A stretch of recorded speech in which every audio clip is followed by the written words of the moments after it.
Basically, we have been with, with each other since yesterday morning, and as I told you all, that we are a foundation who are exclusively dedicated to spread meditation worldwide without any let or hindrance. I explained to you that meditation is the highest pursuit that a human being can endeavor. All pursuits under the sun are inferior to meditation, which you must constantly bear in mind. So, if you have developed a passion, a liking for meditation, then be assured you do not need anybody's reference. You need no one to tell you that you are a higher soul. Because unless you are one, unless you are chosen one of the Lord, you would just give up meditation after a few days. The fact that you have traveled all the way from Europe, America, and the Far East to be with me for this retreat clearly shows that there is a pull, there is a magnetic force which is bringing you to me. On the spiritual path, please remember that we are never alone. We are a flock. We are a flock because of our common destiny. We are a flock because we are pulled by the Lord's force. We are a flock because we value the same cardinal principles of life. And so, we have come together today in a geographical location which is so wonderful, where the prana is so pure, where the ambience is so natural.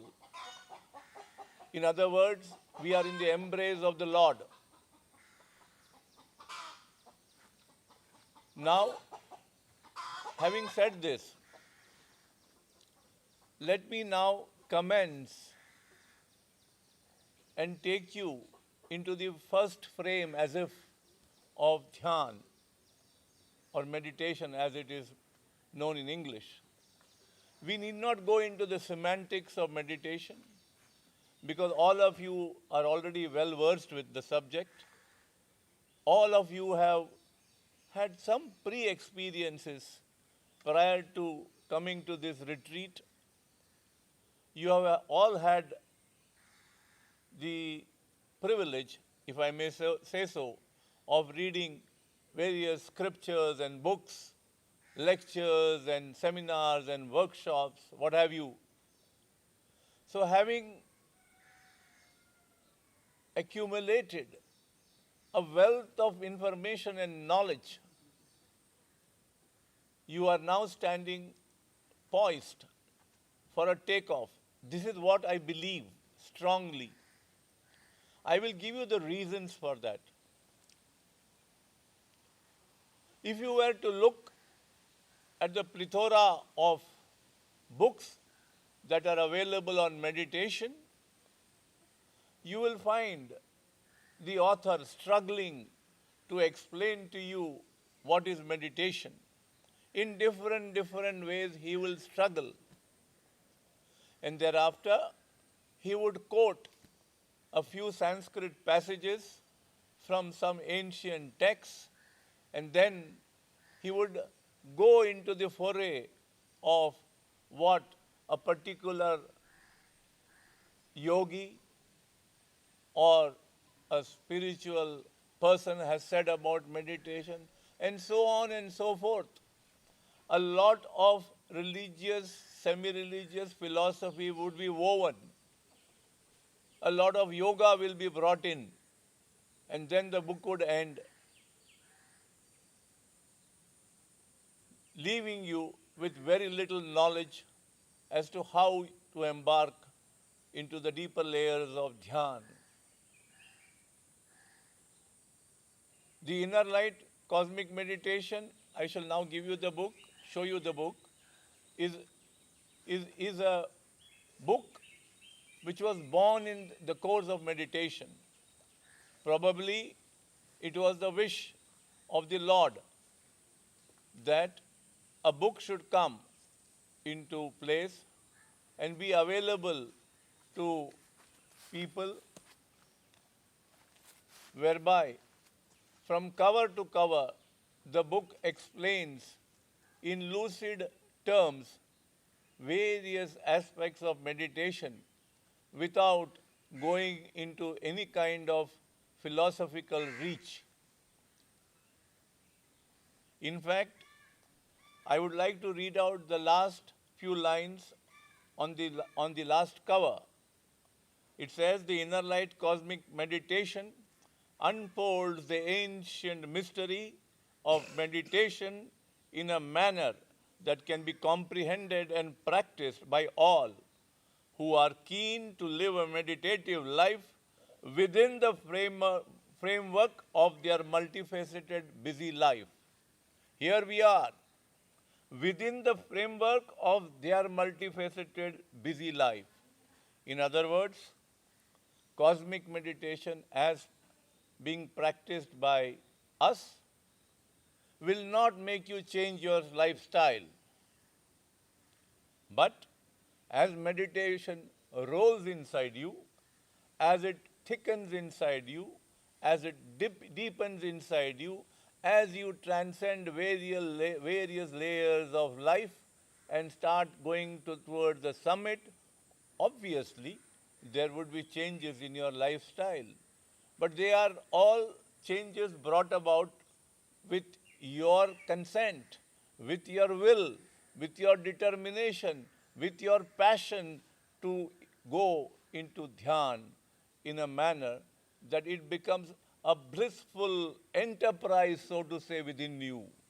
Your inner self will slowly get magnetized and transformed in such a manner that you become a beacon of light yourself. Once the inner light is lit, there is no stopping about it. Once the inner light is lit, as I mentioned, the journey has commenced. There will be always, remember, a forward march. There can never be retrogression thereafter. So no matter what you do, no matter what happens to you, no matter where you are, this inner light will continue to guide you, will dispel darkness, will dispel the forces which negate you, will combat every evil which is coming on your path, so that you, the torchbearer of the eternal light, are able to march towards freedom and bliss, which is your birthright. Having said this, let me come down a few steps once again to clarify to you the myth of meditation as it is being told by the bombardment of social media, WhatsApp exchanges, Facebook posts, videos on the YouTube, and the discourses of so many half-baked individuals masquerading as prophets of meditation. The first myth is that for meditation, you have to become pure. Now, what does that mean?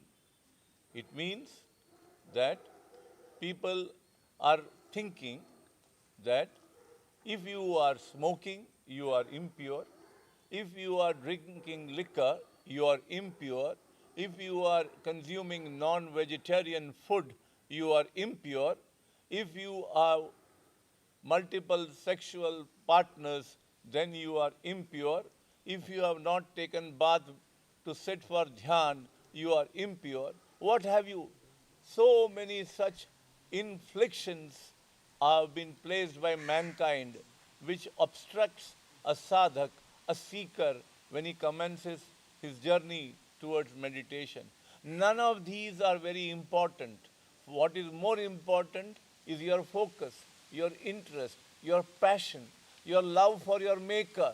If these are in place, then as you trudge along, whatever is not correct inside you, I will not call it pure and impure, whatever is a hurdle towards your achieving the bliss of dhyan will automatically peter off, will automatically peel off, will automatically wither away from you. So you do not have to worry anything about yourself except the fact that you are honestly interested in commencing dhyan. You are very, very passionate that you should progress in dhyan. If this is the prerequisite, then you have my word. A person who has been probably born only for dhyan. My life has been a continuous vision and of continuous experiences of meditation. There is nothing on this path that the Lord, the Merciful, has not revealed to me. I am a product of the wild. I have had no privilege, like many of you, to have a physical guru. Undoubtedly, the eternal masters have been kind to me, somehow transcended in the physical form also to guide me from time to time. That's beside the point. What I am trying to tell you that you do not have to worry. The fact that you have come to the class of meditation, the fact that you have decided to sit for meditation, your journey has commenced. Please be assured that victory is in your hands and no one other than you can prevent that from happening. And so disabuse your minds of all that has been told to you, negative things about you, those who have hurt you, those who have inflicted misery on you, those who have said you are a lesser mortal. You just expunge your mind of all that and be sure that you have been chiseled by no less than the Lord in the same manner that many of us have been chiseled by the same Almighty. With these words, we'll take a short break and we will go further into the various nuances of dhyan.